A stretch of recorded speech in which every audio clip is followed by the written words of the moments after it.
Hello everyone. So today we're going to be taking a look at the all-new 2017 Toyota Prius, and today's review is taking place at Kelly's Toyota, situated in Letterkenny, County Donegal. For all contact information in regards to this dealership, please see the description box below. So in today's review, we'll be taking a look at the interior of the car. I explain how all the features work, also start up, look at the engine, cover the performance data, take a look around the exterior, and I'm also going to take the car on a detailed test drive. So this Prius is completely keyless, so if I just leave the key fob in my pocket, we can open and close the door by using this little red pattern. If I just grab the handle, the car unlocks, and if I just press these lines here, it locks again.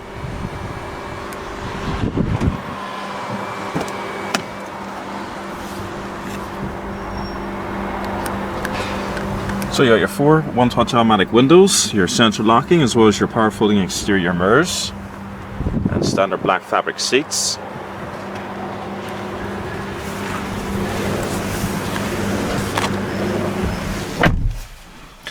And the first thing you'll notice about the Prius is the gauges are not really where you would expect them, like in a normal car. Instead, everything is integrated into that large screen there. So we got the engine start stop button located just down here. Just press the foot brake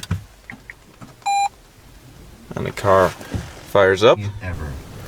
So this car is a 3-spoke leather wrap multifunction steering wheel with electric power assisted feedback. And you'll notice that you got a white accenting around the steering wheel and in the center console.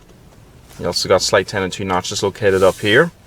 You also got your main radio controls, your truck computer, different modes for like the radio, AM, FM, Bluetooth audio and so on. You also got your Bluetooth located down there, voice command, another truck computer for going through that screen there in the center. And you also got the cruise control slot located down there to the right.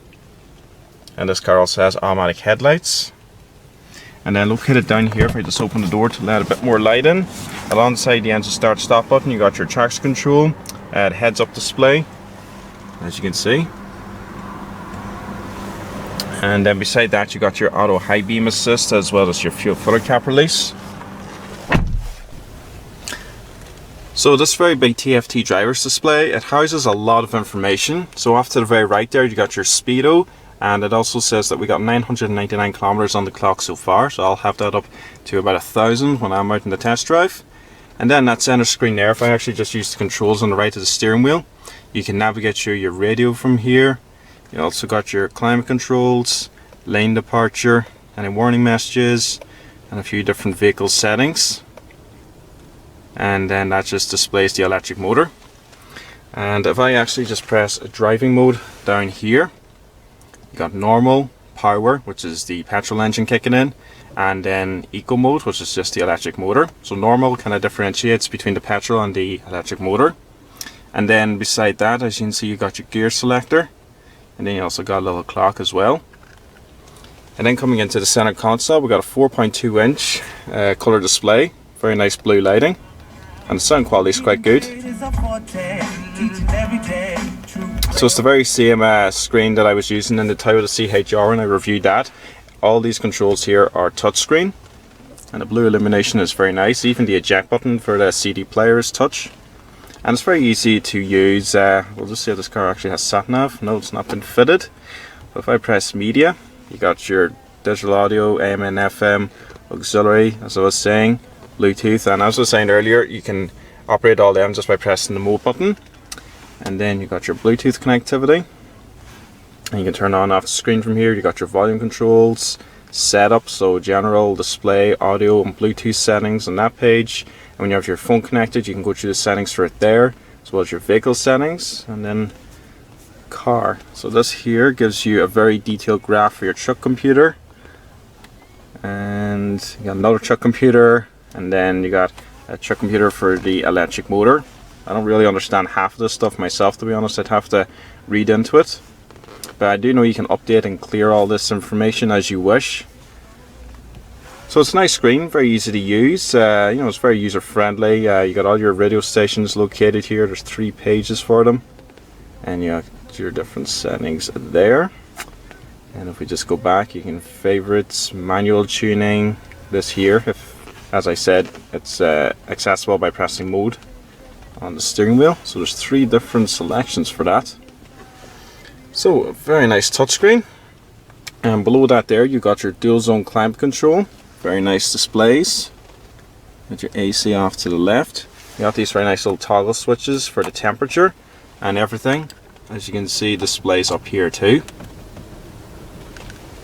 And this car also has an auto dimming interior mirror. And coming in here to the center console, so you got your gear selector. This here is of course the 1-speed ECVT that you would associate normally with hybrids. And to navigate, you just put your foot on the brake and over to the right. So that's neutral, reverse. The backup camera comes on, and then down for drive. And then you just press P to put it back into park. And I should mention, the Prius also has a foot operated parking brake. Don't know if you can see it very well from here. And then other things we have down here, EV mode, so that there means the car drives completely off the electric motor. And then as I was showing you earlier, you got your different driving modes. Now this car also has the wireless smartphone charger. The only thing I've noticed, if I actually just get my phone out of my pocket, it's not really so much a fault with the charger itself, but I think you'll find that most people these days who have smartphones, like me, I have an iPhone, we do tend to buy, well, the first thing you tend to buy for your phone is a protective cover, because obviously if you drop these things and you crack it, it's just going to cost you a fortune to repair. So everybody these days, it seems, puts covers on their phones. The only thing is, my cover, you know, it's pretty hard to get off. I mean, it's designed to stick on there, but as you can see, when I put my phone down and turn on the wireless charger, doesn't do anything. It won't charge the phone because of the cover. Now, as I said, that's not really a problem for the charger itself, but the thing is, because nearly everyone these days puts a cover on their phone, it means you're going to have to take it off to wirelessly charge it. But you could always plug it into the USB port and charge it that way. What else you got in here? We got the 2 cup holders, and we also got 12-volt power outlet, auxiliary and USB plugs, and you also got your center armrest, which when opened up, you got a little storage tray here and a large storage area beneath that. So the interior of the Prius is certainly very unique. Not nearly as unique though as the way this car looks from the outside, but that huge screen up there is pretty nice. Everything you could need is up there. The 4.2 inch colour display is very nice as well, easy to use, doesn't take long to get used to. It's got a very nice interior though, it's very big, very spacious. You also got a sunglasses container up there. You got your interior lighting, of course, and your illuminated vanity mirrors. Many controls in this car. Certainly takes a lot of getting used to. And actually, the one complaint I have about this car is the heated seats. So it does have them, but they're not located kind of here where you'd expect them. They're actually kind of right down there, if you guys can see them, the driver and passenger side. I think that's about out of the way in my opinion. I think they could have brought the heated seat controls around here. Sorry, if I just show you, if they could have moved these buttons maybe up here and then put the heated seat controls probably down there, but I think down here they're kind of out of the way and you'd nearly forget that they're there in the first place. So that's just one wee complaint I have. I think, you know, they could certainly, I mean, look how big this dashboard is, for example. I mean, there's definitely a lot of room up there for your heated seat controls. But anyway, let's go ahead and get into the back seat.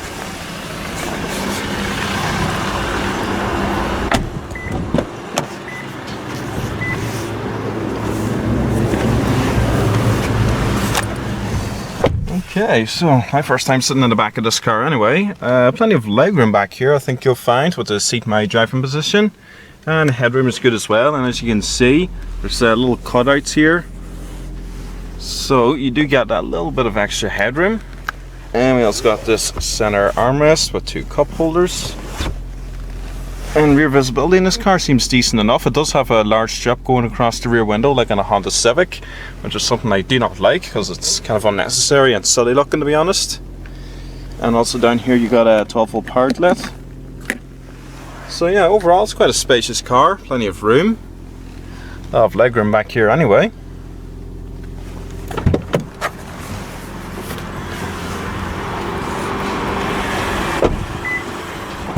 The car also beeps if you get out of it with the key on your person. Okay, so we have the motor running at the moment. Now the car, I think, is sitting on the electric motor, but every once in a while the engine will fire up when the electric motor gets too low, and of course the engine helps charge the batteries. But we're going to go ahead now and turn on the headlights, front and rear fog lamps. Again, everything displays up there, as well as the hazards. And the driver's side window is fully automatic, just like the rest. And we'll go ahead and check out the exterior. So the exterior colour is called Pure White, one of 7 colours available for the new Prius, and this particular one is a luxury model. So it comes with, for example, keyless entry, the wireless charger, and these particular 17-inch alloy wheels as standard. Very nice looking design on them, black and silver.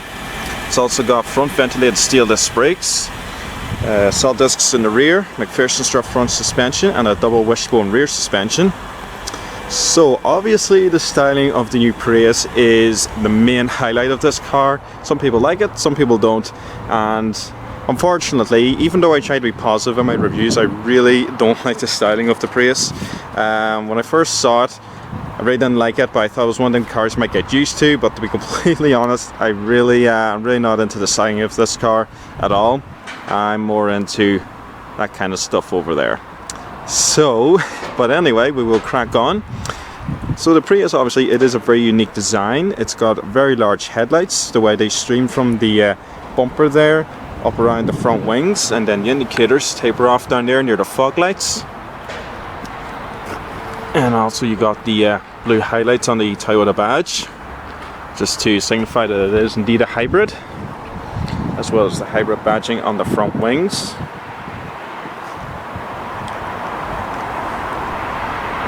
And then at the rear, you see a lot more unique design. So obviously the framework comes down here, and then it's in between the glass. So you got this black piece here, and then you got the window. And then you got these very large vertical taillights. Again, a styling feature I'm not 100% on, but everyone to their own. And then you got this kind of deck lid that goes across. Earlier, as I said, it kind of reminds me of a Honda Civic, the way that's been designed. So let's go ahead and check out the boot. So it measures in at about 343 litres. It is, in fairness, a very big boot, plenty of space in it, and this particular car has the plastic floor mat down. And then you also got these little hooks, I believe. There you go, you can hang your bags on there, as well as a cargo cover.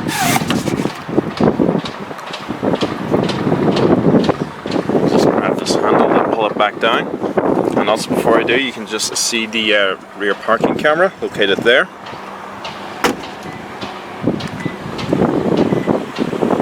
Now we can see the side profile a bit more. So yeah, certainly a very unique looking car.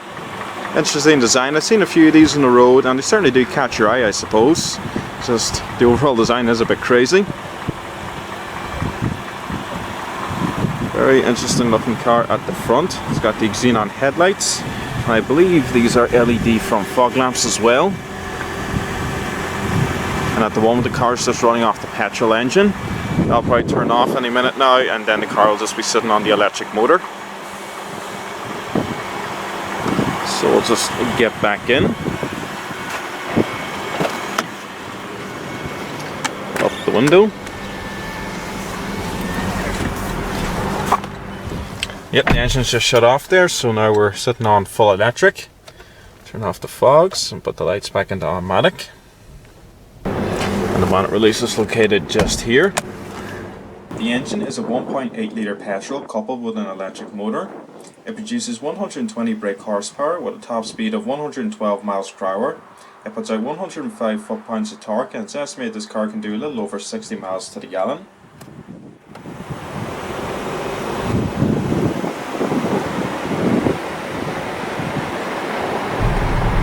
Okay, so we are just going to take the Prius out here on the dual carriageway. Oh, I got a drift car right beside me. BMW drift car. And let's see what this thing is like on power. So foot down, and the 1.8 petrol engine is kicking into life. Okay. So obviously the Prius is probably one of the most iconic sort of mainstream hybrids out there. I'm up at 100 kilometers an hour now, and I can see that actually because I got my heads-up display right in front of me. It's got the 1-speed CVT transmission, so you know this is definitely a new experience for me driving a Prius. I've driven hybrids before, like the Kia Niro, but this certainly feels different. Anyway, it's very quiet out here. Power comes on good and strong because the electric motor, of course, has instant torque. So yeah, it certainly gets up and goes when you need it to. But out here on the open road, obviously there's less noise than in a conventional petrol or diesel car. There is a little bit of tire roar getting into the car, but that's because the Prius runs on, you know, specially designed eco tires. Same ones you get on the GT86, as it turns out. But yeah, okay, so out here it is relatively quiet. It certainly feels different anyway to what I'm used to. It's very kind of futuristic and space age and weird in here.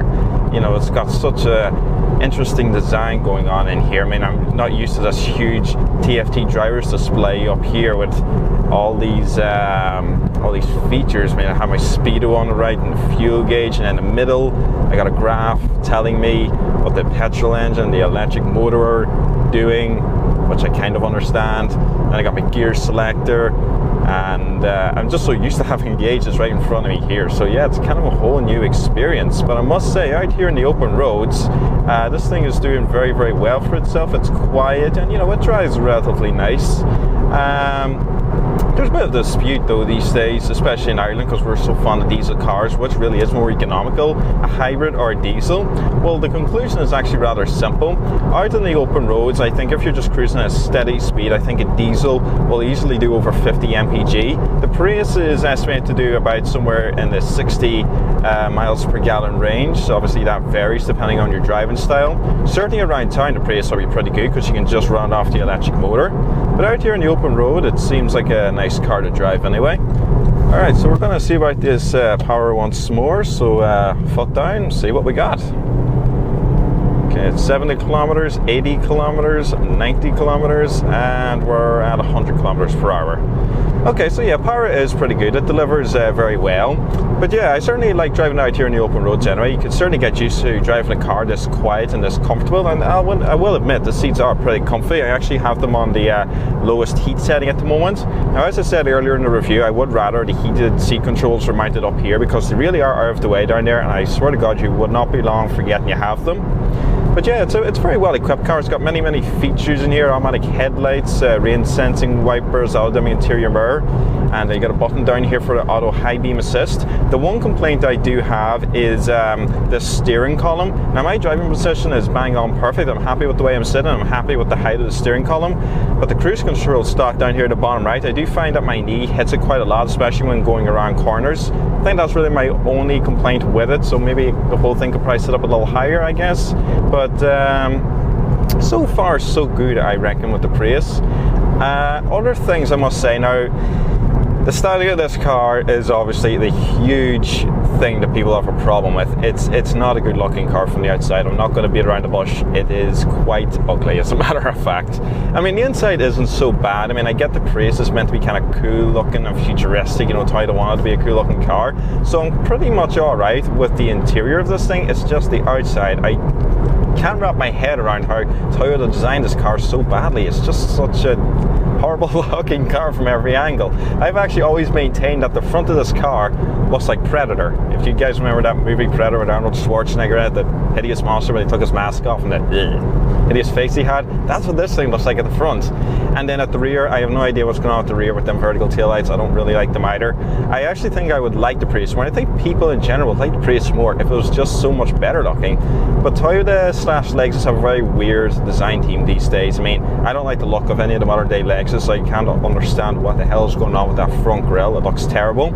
And then they go around and design a car like the Avensis or the Corolla or the RAV4 and the GT86, and they look very nice. And then they come to the Prius and they make it look horrible. So I don't understand what is going on with Toyota's design team. I think somebody needs to be spoken to in the design department to get their stuff together. But anyway, we're going to take this car onto some back roads and see how it handles out there. Okay, so we're out here in these back roads, so let's just see what the ride quality is like in this thing. We're over a few little bumpy patches here at the moment. We're actually going to go around a tight left-hander here.